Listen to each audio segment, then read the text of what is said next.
Ada satu pertanyaan yang paling menyebalkan di dunia. Bukan pertanyaan dari bos, bukan dari orang tua, tapi dari diri sendiri. Waktu mau tidur, sambil menatap langit-langit kamar. Kok bisa ya? Begini lagi.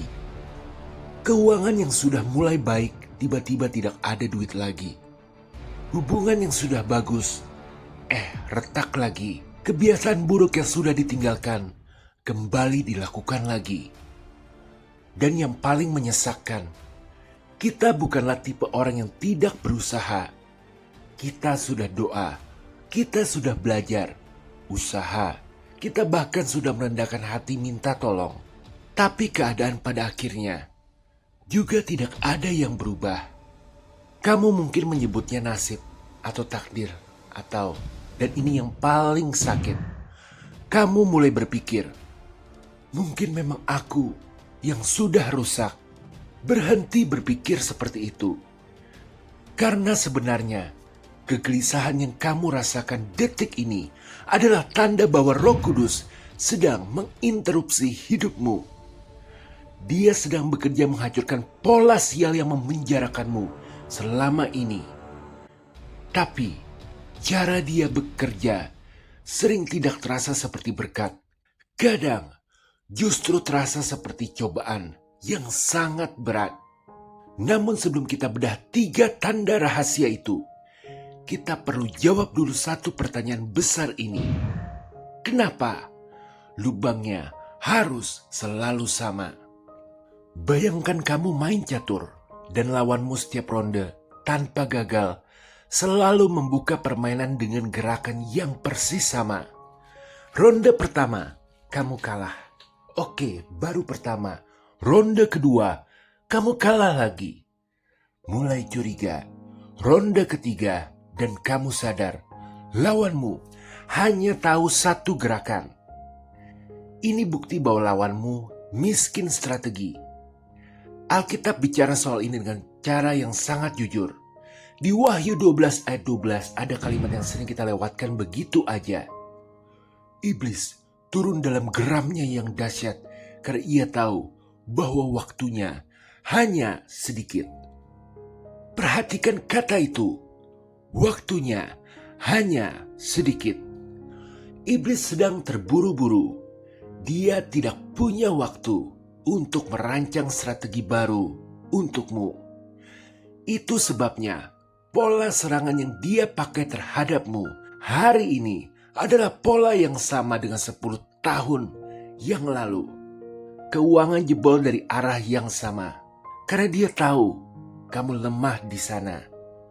Hubungan retak di titik yang sama karena dia tahu itulah celahmu.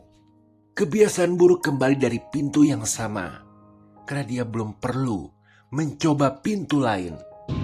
Pola sial yang berulang bukan tanda bahwa kamu dikutuk. Itu tanda bahwa musuhmu sedang panik dan kehabisan ide. Tapi disinilah ada sesuatu yang indah terjadi. Roh Kudus memakai pengulangan itu untuk membuka matamu. Karena ketika sesuatu terjadi sekali, itu bisa kebetulan. Ketika terjadi 2 kali, mulai mencurigakan. Ketika terjadi 3 kali, Roh Kudus sedang menunjuk dan berkata, lihat, disinilah serangan itu selalu datang. Sekarang, kamu sudah tahu. Pengulangan karena masalah ekonomi, penyakit, dan lain-lain bukanlah hukuman, apalagi kutukan. Pengulangan adalah petunjuk. Itulah tanda pertama. Tapi petunjuk itu baru berguna kalau kamu tahu cara membacanya. Dan cara Roh Kudus mengajarimu membacanya sering dimulai dari sesuatu yang tidak nyaman. Masuk ke bagian 2. Roh Kudus memunculkan nama masalahmu. Kita perlu bicara soal sesuatu yang jarang dibahas di gereja. Di gereja, kita banyak diajarkan bahwa kehadiran Roh Kudus ditandai dengan damai sejahtera, sukacita, rasa tenang yang meluap. Dan itu benar. Tapi ada satu jenis sinyal dari Roh Kudus yang jarang masuk ke dalam khotbah karena rasanya tidak nyaman untuk dibahas, yaitu rasa mual. Tunggu, jangan langsung tak percaya. Jadi bukan mual karena makanan, tapi mual yang tiba-tiba muncul di tengah keputusan. Contoh, kamu sudah siap kirim pesan ke mantan, jari sudah di tombol kirim, tiba-tiba ada sesuatu yang tidak enak di perut. Bukan lapar, bukan sakit, tapi seperti ada resistensi yang tiba-tiba muncul dari dalam. Atau kamu sedang duduk di depan tawaran kerja yang kelihatannya sempurna. Gaji lebih besar, jabatan lebih bagus, tapi ada rasa ganjil yang tidak bisa kamu jelaskan. Sesuatu yang bisik-bisik. Tunggu dulu. Atau saat kamu hampir bilang iya pada sesuatu, padahal di dalam ada suara yang teriak, tidak. Kita sering mengabaikan sinyal itu. Kita label dia sebagai overthinking atau tegang. Kita paksa diri untuk tetap maju. Dan sering beberapa bulan kemudian, kita duduk sambil bilang, harusnya aku dengarkan firasat itu. Nabi Yehezkiel pernah mengalami sesuatu yang serupa. Di Yehezkiel 3 ayat 14 dia menulis, Roh mengangkat aku dan membawa aku pergi. Dan aku pergi dengan hati panas dan roh yang marah. Tetapi tangan Tuhan menekan aku dengan kuat. Perhatikan kondisi Yehezkiel saat Roh Kudus menggerakkannya. Hati panas dan roh yang marah. Bukan tenang, bukan damai, bahkan mungkin terasa seperti tekanan yang suka nimbulin rasa mual. Fakta ini seharusnya bisa membongkar satu asumsi yang sudah kita pegang terlalu kencang, bahwa tanda Roh Kudus bekerja itu hanya tentang perasaan enak. Tidak selalu. Jadi untuk orang yang sudah terlalu dalam, terjebak di dalam pola sial, rasa damai bukanlah yang dikirim pertama. Yang dikirim pertama adalah warning. Dan warning sering terasa seperti ketidaknyamanan. Rasa mual itu bukan kelemahan, bukan tanda kamu tidak beriman. Itu jiwamu yang sedang menolak sesuatu yang dulu kamu terima begitu aja. Roh Kudus membuat kamu mual supaya kamu berhenti menelan racun yang sama untuk ketiga, keempat, kelima kalinya. Dia tidak membawa kamu menjauh dari masalah. Dia membawa kamu berhadapan langsung dengan akarnya. Karena hanya ketika kamu tahu namanya, kamu punya kuasa untuk menaklukkannya. Maka rasa mual itulah tanda kedua. Dan tanda terakhir adalah sinyal yang kemungkinan besar sudah pernah kamu alami. Kamu hanya belum tahu bahwa itu adalah suara Tuhan. Selanjutnya, 3 sinyal emergensi yang kamu anggap angin lalu. Ini bagian yang penting. Tolong dengarkan baik-baik. Roh Kudus bukan Tuhan yang diam. Dia sudah berbicara, mungkin berulang kali. Masalahnya bukan pada volume suaranya, tapi pada suara yang kita pilih untuk didengar. Ada 3 sinyal darurat yang sering dia kirim. Dan ketiga-ketiganya mungkin sudah pernah kamu rasakan. Sinyal pertama, kegelisahan padahal normal. Ini tandanya kamu tiba-tiba merasa tidak nyaman melakukan sesuatu yang biasanya kamu lakukan tanpa pikir panjang. Kebiasaan yang sudah bertahun-tahun terasa oke. Tiba-tiba ada sesuatu yang mengganjal. Tidak ada alasan jelas, tidak ada kejadian besar. Hanya ada rasa, ini tidak benar. Bayangkan 1 tahun dari sekarang, kamu duduk dan berkata kepada diri sendiri, dulu aku sudah gelisah loh. Aku sudah merasakan ada yang tidak beres. Tapi kenapa ya aku paksa tetap jalan? Itu kalimat yang paling mahal di dunia. Karena harga dari mengabaikan kegelisahan itu sering harus kamu bayar di kemudian hari. Dengan bunga yang berlipat. Kegelisahan pada hal yang normal adalah sinyal pertama bahwa Roh Kudus sedang mencabut kenyamananmu, bukan untuk menyiksa, tapi untuk menyelamatkan.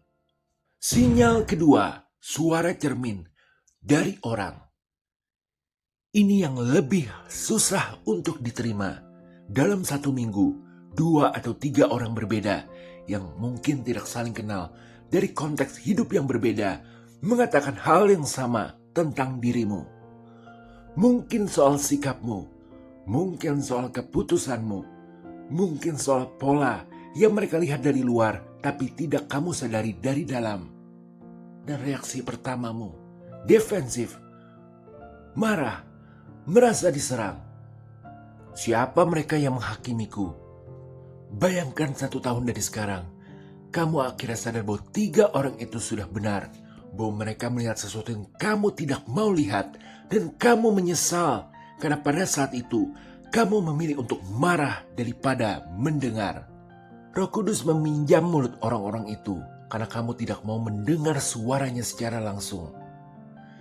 Ketika 3 orang berbeda berkata hal yang sama, itu bukanlah kebetulan. Itu konfirmasi. Sinyal ketiga, desakan. Berhenti sekarang. Ini yang paling halus dan paling sering diabaikan. Di tengah aktivitas, di tengah keramaian, tiba-tiba ada dorongan yang sangat kuat untuk berhenti, membatalkan, diam sejenak, tidak melanjutkan. Tidak ada alasan logis, tidak ada tanda bahaya yang terlihat. Hanya ada desakan. Tunggu, jangan sekarang. Dan kita sering melawan desakan itu karena terasa tidak masuk akal, karena momen itu mungkin sudah direncanakan. Atau mungkin karena kita tidak mau terlihat aneh, karena orang lain sedang menunggu. Bayangkan 1 tahun dari sekarang, kamu tahu bahwa kehancuran terbesar dalam hidupmu bisa dihindari kalau kamu waktu itu berhenti 5 menit dari awal. 5 menit. Bukan 5 tahun, bukan 5 bulan, 5 menit. Roh Kudus tidak selalu memberi penjelasan panjang. Kadang dia hanya berkata, berhenti. Dan itu cukup kalau kamu mau percaya. Sekarang, 3 sinyal sudah kamu pegang. Pertanyaannya tinggal 1. Kamu mau apa dengan sinyal itu? Karena mengenali sinyal saja tidak cukup. Ada 1 langkah lagi yang harus diambil. Bagian 4. Memutus rantai dari peringatan ke kemenangan. Kita perlu meluruskan satu hal yang sudah terlalu lama bengkok. Banyak orang berpikir bahwa merespon Roh Kudus berarti menjadi lebih rohani, lebih banyak doa, lebih banyak ibadah, lebih banyak aktivitas keagamaan. Dan semua itu memang baik, tapi ada sesuatu yang lebih mendasar dari itu.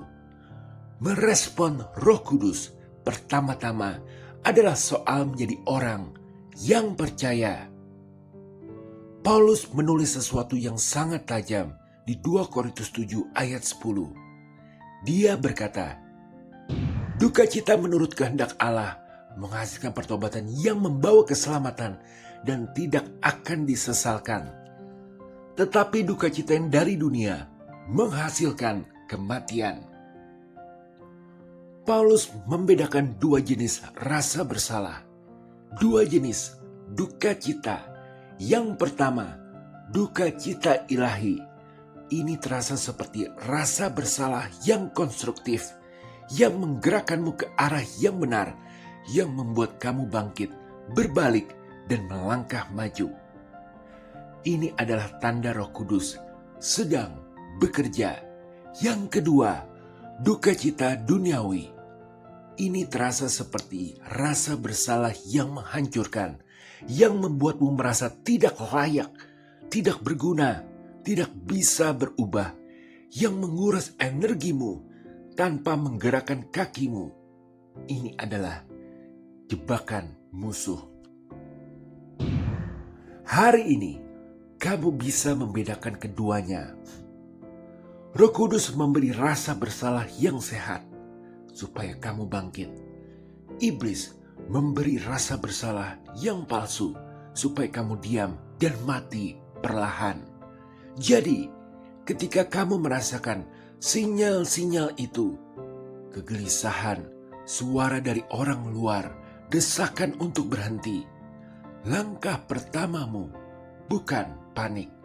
Langkah pertamamu adalah diam sejenak dan bertanya, suara ini menggerakkan aku kemana? Kalau jawabannya mengarah ke pertobatan, ke perubahan, ke langkah konkret yang lebih baik, itu Roh Kudus. Kalau jawabannya hanya membuatmu berputar di rasa bersalah tanpa arah, itu musuh, dan kamu tidak perlu melayani suara itu. Memutus pola sial bukan soal kesempurnaan, bukan soal tidak pernah jatuh lagi.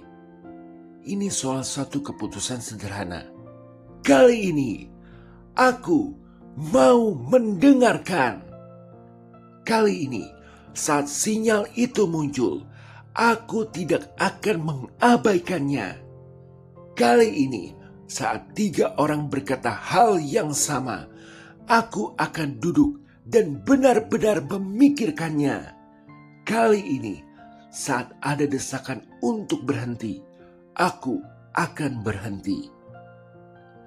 Satu keputusan itu cukup untuk memulai hancurnya pola yang sudah bertahun-tahun berjalan. Karena pola tidak hancur sekaligus.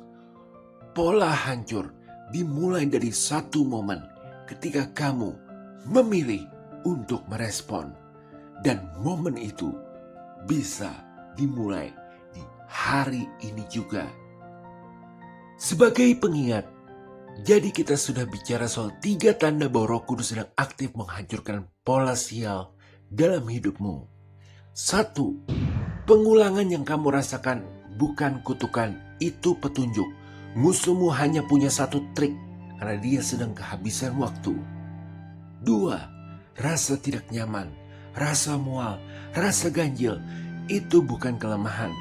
Itu alarm keintiman dari Roh Kudus yang sedang membocorkan nama masalahmu.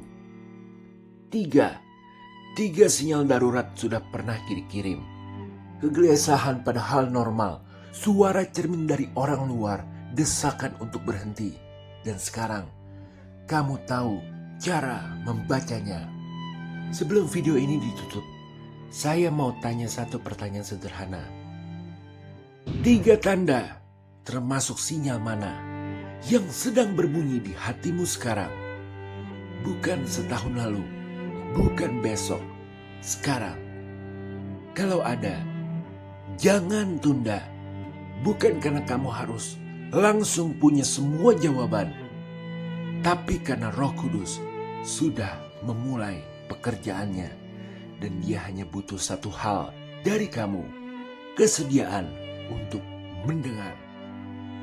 Pola sial tidak bisa bertahan melawan orang yang mau diam, mendengar, dan merespon. Kamu adalah orang itu. Sampai jumpa di video berikutnya. Ingat selalu, Tuhan sedang bekerja, bahkan saat kamu tidak melihatnya. Jika berkenan subscribe, share, like, serta komen. Tuhan Yesus memberkati.